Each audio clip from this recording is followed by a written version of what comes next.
तो दोस्तों माना कि हम यार नहीं कि आज के एपिसोड की शुरुआत में खुशी अपने स्कूल में अचानक कृष्णा को देखकर हैरान रह जाती है, जिसे वो जयराज के नकली सेक्रेटरी भाई के रूप में देखती है। दोनों एक दूसरे को देखकर असहज हो जाते हैं। खुशी तुरंत स्थिति को अपने कंट्रोल में लेती है और कृष्णा को धमकी भरे अंदाज में अकेले में बात करने के लिए मजबूर करती है। इधर अकेले में घबराया हुआ कृष्णा अपनी सच्चाई बताने लगता है कि वो जयराज को नहीं जानता और सिर्फ पैसों के लिए सेक्रेटरी बनने का नाटक कर रहा था। ये सुनकर खुशी और भी गुस्सा हो जाती है और कृष्णा को पुलिस में शिकायत करने की धमकी देकर अपने साथ मिलाने के लिए मजबूर कर देती है। जेल जाने के डर से कृष्णा उसकी हर बात मानने के लिए तैयार हो जाता है। फिर खुशी के प्लान के मुताबिक कृष्णा सबके सामने एक शानदार नाटक शुरू करता है। वो जयराज को भाई कहने पर शर्मिंदगी जताने लगता है, उसे लड़की से बदतमीजी करने के लिए डांटता है और सबके सामने एक जोरदार थप्पड़ भी जड़ देता है। जब उसका दोस्त समीर पूछता है कि ये सब क्या है, तो कृष्णा उसे फुसफुसाकर कहता है कि वो जेल जाने से बचने के लिए ये सब कर रहा है। इधर खुशी सिर्फ थप्पड़ से संतुष्ट नहीं होती और जयराज से अपनी बहन से माफी मंगवाने की मांग करती है। फिर कृष्णा के दबाव में आकर जयराज को आखिरकार अपनी गलती माननी पड़ती है और वो सबके सामने खुशी की बहन स्वीटी से हाथ उठाने और गलत बोलने के लिए माफी मांगता हुआ नजर आता है। इधर मामला सुलझने के बाद जैसे ही कृष्णा और समीर वहां से निकलने की कोशिश करते हैं, जयराज उन्हें रोककर अपने पैसे वापस मांगता है। कृष्णा और समीर ये कहकर उसका मजाक उड़ाते हैं कि एक बार जेब में आया पैसा वापस नहीं जाता, और फिर इतना कहकर वहां से वो भाग निकलते हैं। जयराज भी अपने पैसों के लिए उनके पीछे भागता है और ये सब खुशी और उसकी बहन देख लेते हैं। स्वीटी खुशी को पूछती है ये सब क्या हो रहा है, तो खुशी बोलती है कि पता नहीं, लेकिन तू इन सब में ध्यान मत दे और दिल लगाकर पढ़ाई कर। दूसरे सीन की शुरुआत घर पर होती है, जहां नंदिता अपनी सेहत के लिए जरूरी फीका दूध पीने से साफ इनकार कर देती है। जब उसकी बहू उसे दूध देती है तो वो चीनी ना होने का बहाना बनाकर पीने से मना कर देती है। उसके पति बलदेव उसे डॉक्टर की सख्त हिदायत की याद दिलाते हैं कि चीनी उसके लिए जहर है, पर नंदिता कहती है कि इस फीके दूध से तो जहर ही बेहतर है।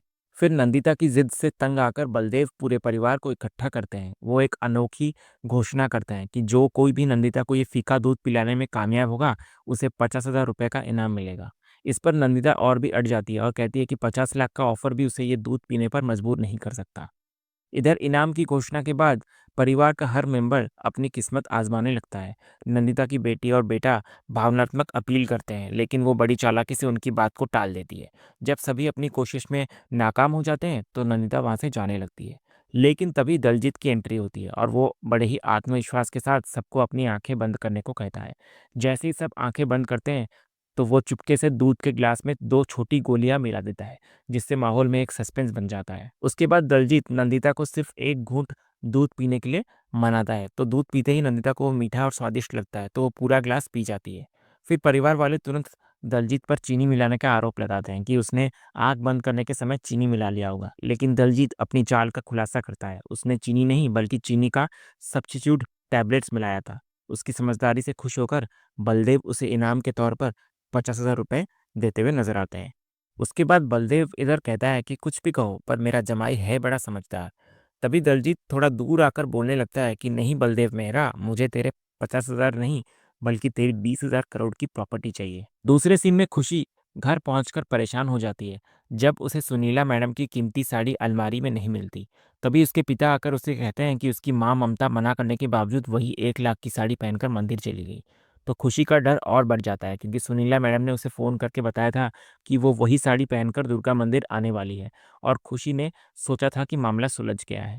तभी इधर सुनीला मैडम का फ़ोन आता है खुशी को, और घबराई हुई खुशी झूठ बोलती है। वो बहाना बनाती है कि साड़ी को और भी नया जैसा दिखाने के लिए वो उसे दोबारा स्टीम आयरन कर रही है और 10 मिनट में पहुंच जाएगी। तो सुनीला मान जाती है और खुशी तुरंत अपनी माँ को ढूंढने के लिए मंदिर की ओर दौड़ बढ़ती है। उधर दूसरी तरफ मंदिर में ममता वही कीमती साड़ी पहनकर सबका ध्यान अपनी ओर खींच रही होती है। जब कुछ औरतें साड़ी की तारीफ करती हैं तो ममता बड़े गर्व से ऐलान करती है कि ये पूरे 1 लाख की साड़ी है, जिससे सब हैरान रह जाते हैं। तभी भीड़ में मौजूद एक औरत, जो असल में सुनीला की दोस्त होती है, ये सब सुन लेती है। वो बड़ी चालाकी से साड़ी की तारीफ करके ममता की एक फोटो खींच लेती है। फोटो खींचने के बाद वो औरत तुरंत सुनीला को फोन करके बताती है कि उसकी साड़ी मंदिर में कोई और औरत पहने हुए है। पहले तो सुनीला को यकीन नहीं होता, क्योंकि उसकी अभी अभी खुशी से बात जो हुई थी। लेकिन जैसे ही उसकी दोस्त उसे ममता की फोटो भेजती है तो सुनीला अपनी साड़ी किसी और को पहने देखकर आग बबूला हो जाती है। फिर सुनीला अपनी दोस्त को उस औरत यानी कि ममता पर सिर्फ नजर रखने के लिए कहती है। वो फैसला करती है कि वो इस मामले को खुद संभालेगी। फिर गुस्से में सुनीला सच्चाई का पता लगाने और खुशी से हिसाब लेने के लिए खुद मंदिर की ओर निकल पड़ती है। दूसरे सीन में कृष्णा और समीर भी उसी मंदिर पहुंचते हैं। समीर कृष्णा से अचानक मंदिर आने का कारण पूछता है तो कृष्णा कहता है कि वो अपनी माँ के ठीक होने के लिए दुर्गा माँ को धन्यवाद करने आया है और उसे आगे के लिए भी माँ के आशीर्वाद की जरूरत है। मंदिर की ओर देखकर प्रार्थना करते हुए कृष्णा कहता है कि वो अब गलती से भी उस लड़की यानी खुशी का चेहरा नहीं देखना चाहता।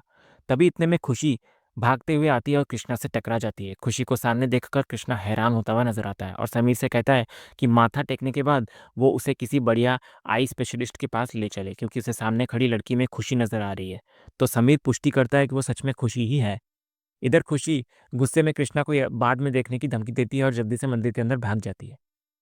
फिर कृष्णा समीर से शिकायत करता है कि ये लड़की हर वक्त अचानक कैसे प्रकट हो जाती है। इससे पहले कि वो यहाँ भी उनका जुलूस निकाले, वे फटाफट माथा टेक कर यहाँ से निकलने का फैसला करते हैं और फिर मंदिर के अंदर जाते हैं। फिर मंदिर के अंदर दूसरी तरफ खुशी अपनी माँ ममता के पास जाती है और उन्हें चुपचाप वहाँ से चलने को कहती है, नहीं तो तमाशा हो जाएगा।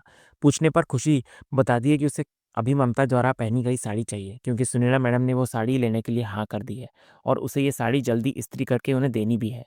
लेकिन ममता सख्ती से मना कर देती है कि ये साड़ी उसकी है और वो किसी को नहीं देने वाली। तो इस पर खुशी अपने माँ से 1 लाख रुपए देने को कहती है। तभी दूसरी तरफ सुनीला मंदिर के बाहर पहुंचती है और अंदर आते ही उसकी दोस्त ममता की तरफ इशारा करके उसको कहती है कि यही वो साड़ी वाली है। तो खुशी ममता से कहती है कि अगर 1 लाख रुपए नहीं है तो उसकी बात माने और वहां से चले। तो खुशी ममता को ले जाने लगती है लेकिन तभी उनके सामने सुनीला खड़ी हो जाती है। गुस्से में सुनीला खुशी को जोरदार थप्पड़ मारती है। सुनीला चिल्लाकर कहती है कि वो जानती है कि खुशी झूठी और धोखेबाज है लेकिन वो चोर भी है, ये उसे आज पता चला। उसने तरस खाकर खुशी की बात सुनी और बदले में खुशी ने उसकी साड़ी ही बेच दी। वो खुशी से कहती है कि अगर पैसों का इतना शौक है तो ईमानदारी से कमाए, चोरी से नहीं। तभी इधर ममता बीच में आती है और गुस्से में सुनीला को जबान काबू में रखने की धमकी देती है, नहीं तो वो उसे बाल पकड़कर घसीट घसीट कर मारेगी। तो सुनीला ममता को देखकर खुशी से कहती है कि ये उसकी माँ है, तो इसका मतलब है कि चोरी करना उनका खानदानी पेशा है। इस पर ममता भड़क जाती है। फिर सुनीला वहां मौजूद सभी औरतों के सामने ममता और खुशी को नीचा दिखाने की कोशिश करती है और इधर खुशी को कहती है कि अब उसे उसके पैर पकड़कर माफी मांगनी होगी। तो ममता अब और बर्दाश्त नहीं कर पाती। वो सुनीला की बातों का पलट कर जवाब देती है जिससे माहौल और गर्म हो जाता है। सुनीला फिर ममता को तमीज में रहने की बात करती है तो ममता और भड़क जाती है और कहती है कि जिसने उसकी बेटी पर हाथ उठाया उसे तमीज का पाठ पढ़ाने का कोई हक नहीं। फिर इधर ममता ताना मारते हुए सुनीला से कहती है कि हाँ, मैंने तेरी साड़ी पहन ली, तो बता तू क्या करेगी। इस पर सुनीला धमकी देती है कि अब फैसला पुलिस करेगी।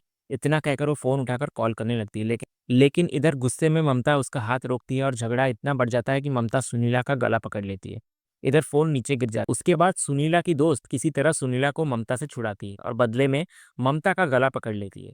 इधर अपनी माँ को बचाने के लिए खुशी सुनीला की दोस्त पर हाथ उठाती है लेकिन वो साइड हो जाती है और वो चांटा गलती से ममता को लग जाता है। ये देखकर वहां मौजूद सभी लोग यहाँ तक कि ममता भी चौंक जाती है। दूसरी तरफ मंदिर के अंदर खड़े कृष्णा और समीर भी ये सब देखकर हक्के बक्के रह जाते हैं। और इसी तनावपूर्ण दृश्य के साथ आज का ये एपिसोड यहीं समाप्त होता है। तो दोस्तों, आज का ये वीडियो आपको कैसा लगा, कमेंट के माध्यम से हमें ज़रूर बताइएगा और कमेंट में हाइप करना भी मत भूलिएगा और वीडियो को लाइक भी कीजिएगा, शेयर भी कीजिएगा और सब्सक्राइब करना तो बिल्कुल भी मत भूलिएगा ताकि ऐसे ही रोज़ लेटेस्ट एपिसोड के अपडेट्स आप टेलीविजन से पहले पा सकें। तो मिलते हैं हम एक नए एपिसोड के रिव्यू में, तब तक के लिए स्वस्थ रहें, मस्त रहें।